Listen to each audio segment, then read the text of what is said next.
Nigeria is poor today because not a productive country. Somebody came here and talked about hunger. Yes, today, Nigeria is one of the hungriest countries of the world. We got worse in the past 3 years, where we now move from where we are to 109 in the hungriest country. Some of you might not know that in the past 2 years, Ukraine that is at war gave us grain to fight hunger.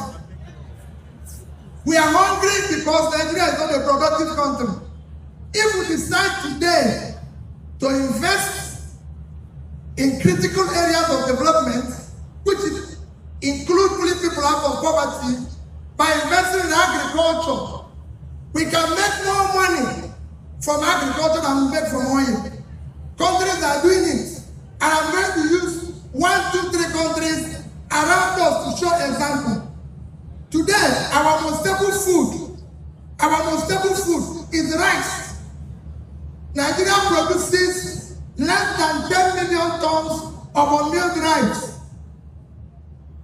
A tiny country like Bangladesh produces 60 million tons of unmilled rice, almost 10 times what Nigeria will produce. Bangladesh side is 148,000 square kilometers. That is the size of Bangladesh. That is the size of our 2 biggest states. Niger State at 76.3 and Borno at 70.8. Put together is 147,000. So these 2 states are about the size of Bangladesh. And Bangladesh has 170 million people. It's heavily dense. So we have to face. Today, we are having problem with Borno State. Because we have Sambisa Forest. Sambisa Forest is a land occupied area of 60,000 square kilometers. That's 3 times the size of Israel. Israel is exporting food. Israel is 22,000 square kilometers. If you times it by 3, 66. We have one state that is this. We can produce food. But people don't want us to produce food. We can go on and on. Ethiopia is exporting tea, coffee. Everybody, Sierra Leone, small countries. We have Taraba, 54,000 square kilometers. We Mambila that can produce tea. Nobody is doing that. We are going to share oil money. Tiny countries like Netherlands produces 120 million dollars, 120 billion euros of agricultural material. Without water, there are 33,000 square kilometers.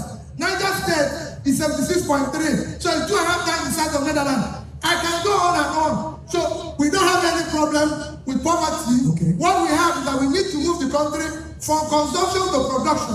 When you have people stealing public money, let me tell you what you do. You kill entrepreneurship. Okay. Because people are making money without contributing anything. You kill professionalism because people are making money without producing anything. You kill hard work. That is it. Okay. So that is that particular question. The next question I was asked particularly is issue of religion. Somebody mentioned issue of people being stronger than government. Nobody is stronger than government. It is the people in government that are allowing the rascality to continue. Otherwise, we have law. And nobody is above the law anywhere. Otherwise, nobody is stronger than government. People go to here and do it. They will arrest him. But they are here causing confusion. Okay. The question of ethnicity, we don't have ethnic or religious problem. It is politicians that are dividing us. No tribe buys bread cheaper.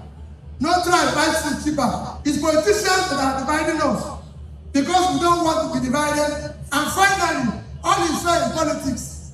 Yes, all is fair in politics because when people have broken the rules and everything, today in Nigeria, we have a situation where we are saying, what is our qualification to be president?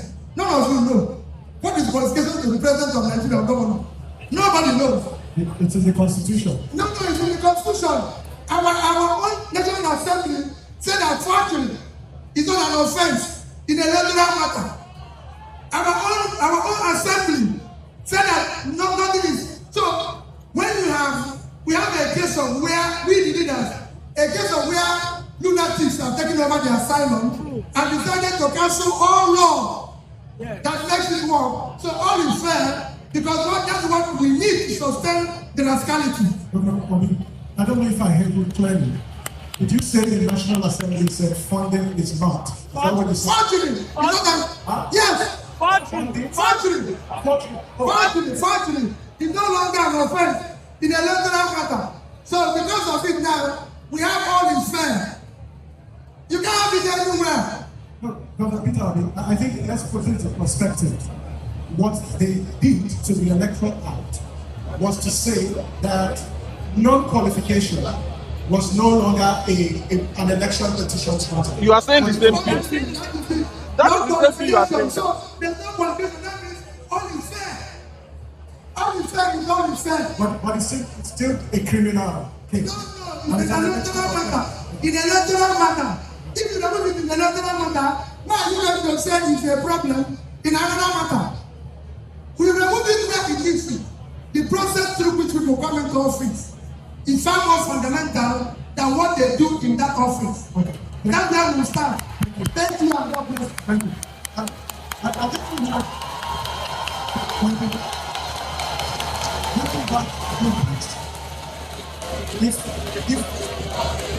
I appreciate